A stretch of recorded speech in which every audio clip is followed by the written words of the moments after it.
Nós estamos estudando sobre esses encontros de Jesus, e através desses encontros de Jesus nos evangelhos a gente vai aprendendo as verdades da palavra de Deus e para a nossa vida. Diz assim a Bíblia, a partir do verso 5: Ele chegou a uma cidade da Samaria, chamada Sicar, que ficava perto das terras que Jacó tinha dado ao seu filho José, e ali ficava o poço de Jacó. E era mais ou menos meio-dia quando Jesus, cansado da viagem, sentou-se perto do poço. E uma mulher samaritana veio tirar água, e Jesus lhe disse: por favor, me dê um pouco de água. Os discípulos de Jesus tinham ido até a cidade comprar comida. A mulher respondeu: o Senhor é judeu e eu sou samaritana, então como é que o Senhor me pede água? Ela disse isso porque os judeus não se dão com os samaritanos. E então Jesus disse: se você soubesse o que Deus pode dar e quem é que está lhe pedindo água, você pediria e ele lhe daria água da vida. Ela respondeu: o senhor não tem balde para tirar água e o poço é fundo, como é que vai conseguir essa água da vida? Nosso antepassado Jacó nos deu este poço. Ele, os seus filhos e os seus animais beberam água daqui. Será que o Senhor é mais importante do que Jacó? E então Jesus disse: quem beber desta água terá sede de novo. Mas a pessoa que beber da água que eu lhe der, nunca mais terá sede, porque a água que eu lhe der se tornará nela uma fonte de água que dará vida eterna.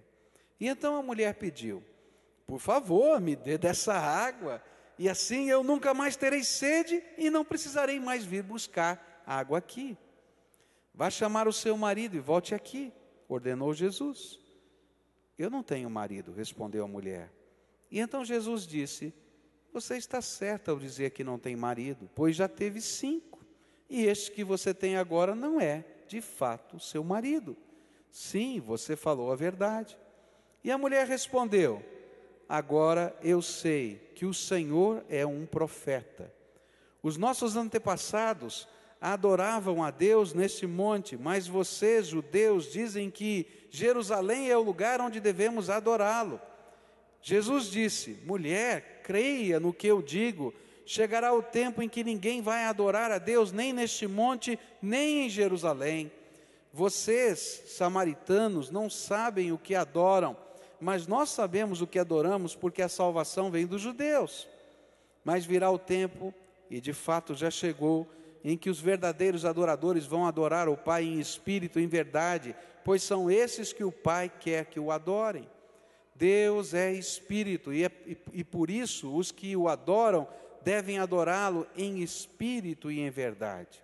A mulher respondeu: eu sei que o Messias, chamado Cristo, tem de vir, e quando ele vier vai explicar tudo para nós. E então Jesus afirmou: pois eu que estou falando com você sou o Messias. E naquele momento chegaram seus discípulos e ficaram admirados, pois ele estava conversando com uma mulher, mas nenhum deles perguntou à mulher o que ela queria. E também não perguntaram a Jesus por que motivo ele estava falando com ela. E em seguida a mulher deixou ali o seu pote, voltou até a cidade e disse a todas as pessoas: venham ver o homem que disse tudo o que eu tenho feito. Será que ele é o Messias? E muitas pessoas saíram da cidade e foram para o lugar onde Jesus estava. Versículo 39. Muitos samaritanos daquela cidade creram em Jesus, porque a mulher tinha dito: ele me disse tudo o que eu tenho feito. E quando os samaritanos chegaram ao lugar onde Jesus estava, pediram a ele que ficasse com eles. E Jesus ficou ali 2 dias. E muitos outros creram por causa da mensagem dele. E eles diziam à mulher: agora não é mais por causa do que você disse que nós cremos, mas porque nós mesmos o ouvimos falar e sabemos que ele é, de fato, o Salvador do mundo. Há dentro de nós a necessidade de conhecer o nosso Criador. Há dentro de nós uma sede de Deus. E é por isso que em qualquer lugar da terra você vai encontrar algum tipo de expressão religiosa. Gente tentando conhecer Deus, conhecer o seu Criador. porque é uma maneira de tentar responder a essa sede de Deus que está colocada no nosso coração. Mas, apesar de ser esta sede de Deus uma necessidade dentro de nós, todos nós, de alguma maneira, lutamos com alguns obstáculos que nos impedem de saciar essa sede de Deus na nossa alma. E quando eu olho para esse diálogo entre Jesus com a mulher samaritana, eu percebo nas palavras desta mulher alguns dos obstáculos que têm impedido muita gente de saciar a sede de Deus nos seus corações. Quais foram então esses obstáculos que estavam no coração dela e que talvez estejam no meu e no seu coração? O primeiro deles foi preconceito. Tem muita gente que está morrendo de sede de Deus, necessita da graça de Deus, mas não o conhece, porque no lugar de buscá-lo com o coração aberto, eles só estão trabalhando com os seus preconceitos, com essas ideias preconcebidas, e muitas vezes nunca abriram as Escrituras Sagradas para ler, porque Deus se revela para que nós possamos conhecê-lo como de fato Ele é. A segunda coisa que eu vejo aqui nesse texto, que estava impedindo essa mulher de conhecer o Messias, que estava bem pertinho dela, do lado dela, era a sua tradição. Muitos de nós não conseguimos compreender a voz do Espírito no nosso coração, porque temos ideias preconcebidas e não vamos às Escrituras Sagradas. Mas algumas vezes, uma das batalhas que nós temos que vencer são as tradições que trazemos dentro da nossa alma, que não matam a sede do nosso coração, mas que também nos impedem de fazer uma busca genuína da graça de Deus. Terceiro obstáculo que essa mulher viveu, Jesus falou para ela assim: olha, se você soubesse quem está falando com você, você me pediria água, e eu te daria água que mata a sede, e você não ia precisar mais buscar saciar a sede da sua alma, porque essa água ela é uma fonte que jorra para a vida eterna. E ela então saiu pela ironia e disse assim: que bom, me dá essa água, afinal de contas eu não vou ficar mais com sede e nem vou precisar vir com o meu cântaro ao meio-dia, debaixo do sol, tirar água do poço. E ela estava ironizando as palavras do Senhor Jesus. Quando o assunto fica sério demais, às vezes a gente sai pela brincadeira. Às vezes, quando Deus começa a tocar o nosso coração e a gente tem medo daquilo que pode acontecer se a gente continuar se aprofundando nas coisas espirituais, porque a gente sabe que vai haver mudança na nossa vida, a gente então começa a brincar com as coisas de Deus, ao invés de levar a sério a palavra de Deus. Deus começa a nos confrontar e a gente vai para a ironia. Quando eu era garoto, eu gostava de compartilhar na escola aquilo que Deus tinha feito por mim. Eu levava a minha Bíblia, colocava na carteira e falava daquilo que Jesus estava fazendo, como Ele respondia as orações. E tinha um rapaz que era um brincalhão. Esse rapaz tinha um dom, ele era um artista, desenhava muito bem. Então, toda noite, eu estudava à noite, ele chegava mais cedo do trabalho, né? E lá na escola onde eu estudava tinha uma lousa que ficava aqui de frente e uma que ficava do lado. E ele fazia história em quadrinhos, né? E eu era o padreco, né? Esse era a figura, né? E o meu amigo que tinha se convertido era o Feijão. E então ele fazia o desenho do padreco, falando com o Feijão, e a gente orando. E todo dia ele fazia uma como é que chama? Uma tira nova, né? E ficava naquela lousa e na outra. Quando o professor chegava, ele tinha dó de apagar a lousa, sabe? E ficava aquilo tudo, e aquilo todo mundo dava risada, e ele tirava aquela, brincava com a gente, até um dia, quando Deus trabalhou tão forte no coração dele, que chegou uma noite que ele puxou a cadeira, sentou no último lugar, e disse, senta comigo aqui, e a aula estava rolando, e ele começou a falar das coisas que estavam no coração dele. Porque apesar de todas as tiras e de todas as brincadeiras, Deus já estava falando com ele antes. Sabe, às vezes algumas das brincadeiras que nós fazemos com alguém que está evangelizando a gente, orando pela gente, nada mais são do que um mecanismo de fuga, porque a gente sabe que tem algo de Deus acontecendo. E se você deixar que esses obstáculos atrapalhem você, você nunca vai experimentar a bênção que Deus preparou para a tua vida. Quarto obstáculo que essa mulher viveu, vai aparecer nos versículos 16 a 18. E aí Jesus é tremendo. Eu acho demais isso. Porque enquanto ela está fazendo ironia, olha só o que Jesus faz. Jesus vai lá e põe o dedo na ferida. Jesus olha para ela e diz assim, vai buscar o teu marido. Vai buscar o teu marido. Jesus, de propósito, foi lá e colocou o dedo na ferida. Vai buscar o teu marido. E aí eu imagino, isso já é da minha cabeça, tá? Eu imagino que ela falou, eu não tenho marido não. Alguma coisa assim, meio cortando. E aí Jesus olhou bem nos olhos dela e disse assim, verdade. Porque você já teve 4, e o marido que você tem não é teu. Ou seja, estava enrolada. Não é isso mesmo?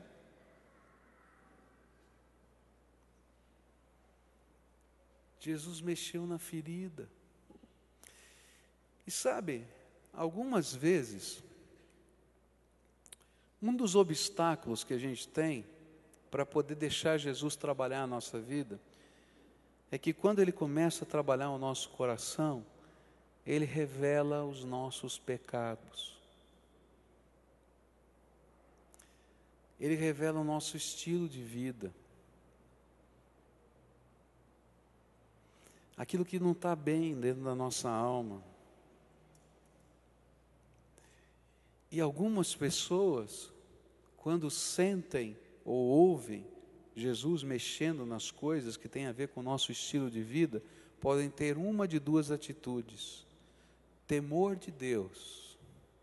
E quando vem temor de Deus, a gente se arrepende dos nossos pecados e a gente deixa Jesus fazer mudança na nossa vida. Ou a gente pode fugir de Deus, porque a gente sabe que Deus vai mexer em coisas que são muito profundas da nossa alma. Eu me lembro de um casal que começou a buscar o Senhor e começaram a vir à igreja. É interessante isso, porque ele vinha na igreja com a amante dele, e não com a família. E um dia a gente começou a conversar no final de um culto em que eles foram tremendamente impactados, e eles abriram o coração e disseram, ela não é minha mulher, e esse aqui não é meu marido, eu sou amante dele e dela. E eu falei exatamente isso, sabe, queridos? Jesus quer fazer uma obra de transformação na sua vida, mas esse relacionamento não dá. Tem que haver transformação, tem que haver entrega. De certo, não era isso que eles estavam buscando ouvir, uma alternativa fácil. Mas não há alternativas fáceis. Ou a gente enfrenta o nosso pecado e deixa Deus transformar a nossa vida, ou a gente vai se enganando pelo resto da vida. E se Jesus estiver trabalhando com você, e o Espírito dele estiver trabalhando no teu coração, pode ter certeza, ele vai botar o dedo na ferida. Mas sabe por que Ele coloca o dedo na ferida?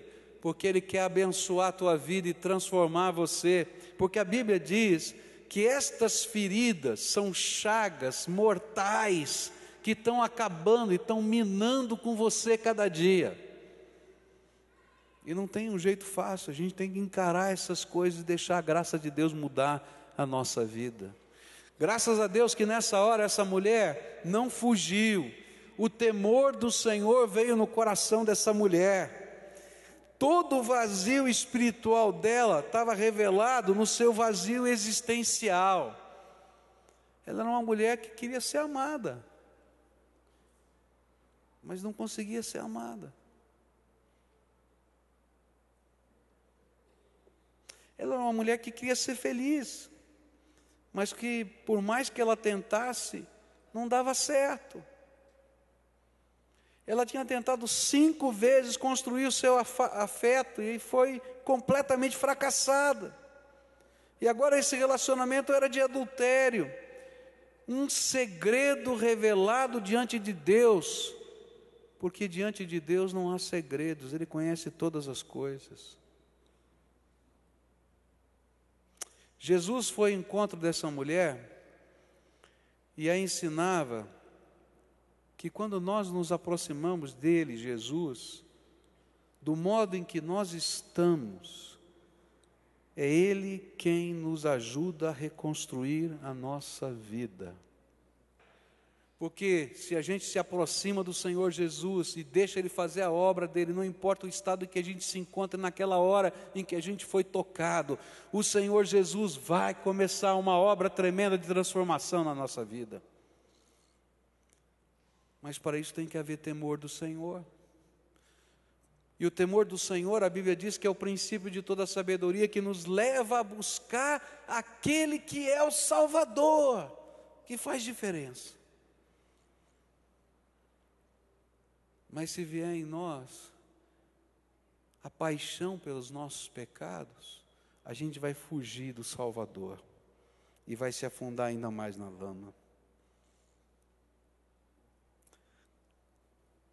Se você quer a bênção, então você precisa temer a Deus.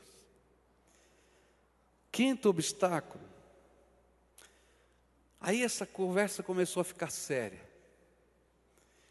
E aí ela começa a discutir teologia com Jesus. Eu acho tremendo isso, né? Tem gente que é, né, incrível. Já pensou? A mulher samaritana discutindo teologia com Jesus. E ela começa a dizer assim, a mulher respondeu: agora eu sei que o Senhor é um profeta. Bom, já que é o profeta, vamos discutir teologia. E ela diz assim: os nossos antepassados adoravam a Deus nesse monte, mas vocês, judeus, dizem que Jerusalém é o lugar onde devemos adorá-lo. E Jesus disse à mulher: creia no que eu digo, chegará o tempo em que ninguém vai adorar a Deus nesse monte, nem em Jerusalém. Vocês samaritanos não sabem o que adoram, mas nós sabemos o que adoramos, porque a salvação vem dos judeus. Mas virá o tempo, e de fato já chegou, em que os verdadeiros adoradores vão adorar ao Pai em espírito e em verdade, pois são esses que o Pai quer que o adorem. Deus é espírito, e por isso os que o adoram devem adorá-lo em espírito e em verdade.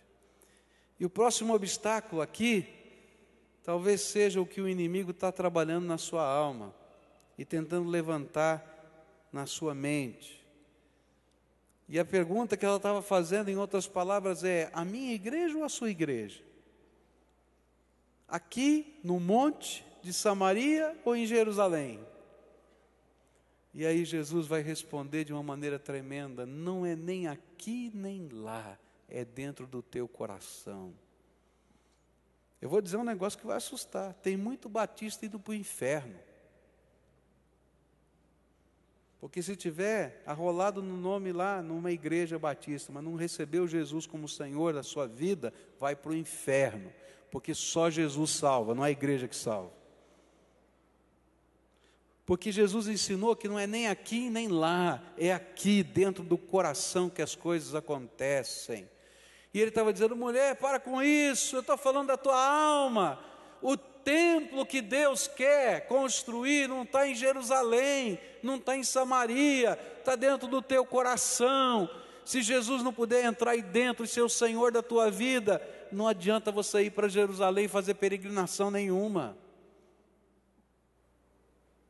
É isso que ele está falando. Agora você viu como o inimigo trabalha? É aí ou aqui? Como é que fica agora? Você não é profeta? Explica isso para mim. Ele falou: não, minha filha, é aí no teu coração que o Senhor quer abençoar.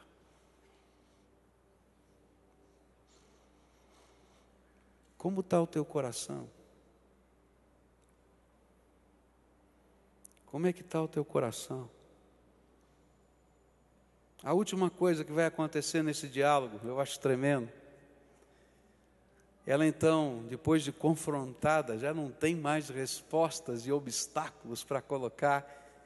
Ela diz assim: tá bom, tá certo, mas eu estou esperando o Messias. E aí Jesus olha bem nos olhos dela e diz assim: eu sou o Messias. Você está esperando o Salvador tocar a tua vida? Você é abençoado por Ele, transformado por Ele? Então eu vou dizer para você: Jesus é o Salvador bendito que faz diferença na nossa vida. Olha para Ele, fala com Ele, deixa Ele transformar a tua vida. Coloca os pesos da tua alma nas mãos do Senhor, os obstáculos do teu coração nas mãos do Senhor. Há poder na palavra de Deus, há poder no sangue que Jesus verteu na cruz do Calvário para nos purificar de todo pecado e de toda injustiça. Há poder nessa graça tremenda que envolve a nossa alma. Eu e você precisamos de um Salvador que se chama Jesus. Nós precisamos que Ele entre no nosso coração. Nós precisamos que Ele entre na nossa casa. Nós precisamos que Ele nos ensine a viver, que Ele nos ensine a negociar, que Ele nos ensine a ser marido, que Ele nos ensine a ser esposa, que Ele nos ensine a ser pais, que Ele nos ensine a ser filhos. Nós precisamos da intervenção de Jesus. E não há nada da parte dele que impeça ele de te abençoar. A única pessoa que pode impedir a bênção de Deus vir sobre a tua vida é você mesmo. São as barreiras e os obstáculos que nós construímos dentro da nossa alma. O apóstolo Paulo diz uma coisa tão tremenda e que acontece na minha vida e na tua vida, e se não for a graça de Deus, a gente não sabe lidar. Ele diz assim: olha que incoerência. O mal que eu não quero fazer, eu faço. O bem que eu quero fazer, eu não consigo fazer. Que miserável homem eu sou. Eu preciso de um Salvador, de alguém que entre na minha vida e comece a me dar uma nova perspectiva, que transforme o meu coração, que pegue essas coisas pelas quais às vezes eu me sinto escravizado e não tenho controle,